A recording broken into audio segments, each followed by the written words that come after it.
ये एक काल्पनिक कहानी है और दिल को गहराइयों तक छू जाने वाली। एक बार स्वर्ग में विचरण करते हुए कृष्ण और राधा एक दूसरे के सामने आ गए। विचलित से कृष्ण, प्रसन्नचित से राधा। कृष्ण सकपकाए, राधा मुस्कुराई। इससे पहले कि कृष्ण कुछ कह पाते, राधा बोल उठी, कैसे हो द्वारिकाधीश।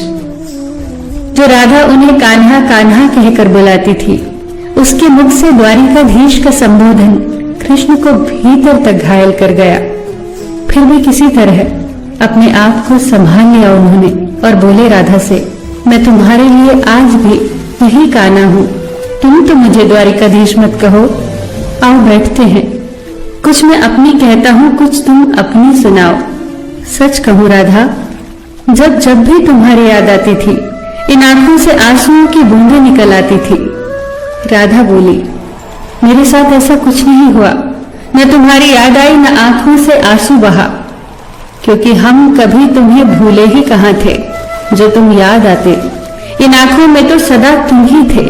कहीं आंसुओं के साथ निकल न जाओ, इसलिए रोते भी नहीं थे। कान्हा, प्रेम से अलग होने पर तुमने क्या खोया, इसका एक आईना दिखाऊं तुम्हें। कुछ कड़वे सच प्रश्न सुन पाओ तो सुनाऊं। कभी सोचा है इस तरक्की में तुम कितने पिछड़ गए। यमुना के मीठे पानी से जिंदगी की शुरुआत की और समुद्र के खारे पानी तक पहुंच गए। एक उंगली पर चलने वाले सुदर्शन चक्र पर भरोसा कर लिया और 10 उंगलियों पर चलने वाली बांसुरी को भूल गए। कान्हा, जब तुम प्रेम से जुड़े थे तो जो उंगली गोवर्धन पर्वत उठाकर लोगों को विनाश से बचाती थी, प्रेम से अलग होने पर वही उंगली क्या क्या रंग दिखाने लगी। सुदर्शन चक्र उठाकर विनाश के काम आने लगी। कान्हा और द्वारिकाधीश में क्या अंतर होता है बताऊं? कान्हा होते तो तुम सुदामा के घर जाते, सुदामा तुम्हारे घर नहीं आता। युद्ध में और प्रेम में यही तो फर्क होता है। युद्ध में आप मिटाकर जीतते हैं और प्रेम में आप मिटकर जीतते हैं। कान्हा, प्रेम में डूबा हुआ इंसान दुखी तो रह सकता है, पर किसी को दुखी नहीं कर सकता।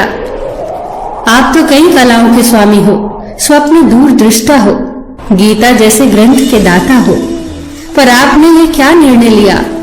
आपने अपनी पूरी सेना कौरवों को सौंप दी और अपने आप को पांडवों के साथ कर लिया। सेना तो आपकी प्रजा थी, राजा तो पालक होता है, उसका रक्षक होता है। आप जैसे महाज्ञानी उस रथ को चला रहे थे जिस पर बैठा अर्जुन आपकी प्रजा को ही मार रहा था। अपनी प्रजा को मरते देख आप में करुणा नहीं जगी, क्योंकि आप प्रेम से शून्य हो चुके थे। आज भी धरती पर जाकर देखो, आपकी द्वारिकाधीश वाली छवि को ढूंढते रह जाओगे। हर जगह, हर मंदिर में मेरे ही साथ खड़े नजर आओगे। मैं जानती हूं कान्हा, लोग गीता के ज्ञान की बात करते हैं, उसके महत्व की बात करते हैं, पर धरती के लोग युद्ध वाले द्वारिकाधीश पर नहीं, प्रेम वाले कान्हा पर भरोसा करते हैं। गीता में मेरा दूर दूर तक नाम नहीं है, पर आज भी लोग उसके समापन पर राधे राधे कहते हैं। ये कहानी काल्पनिक जरूर है, पर इसके भीतर छिपी सीख बहुत महत्वपूर्ण है।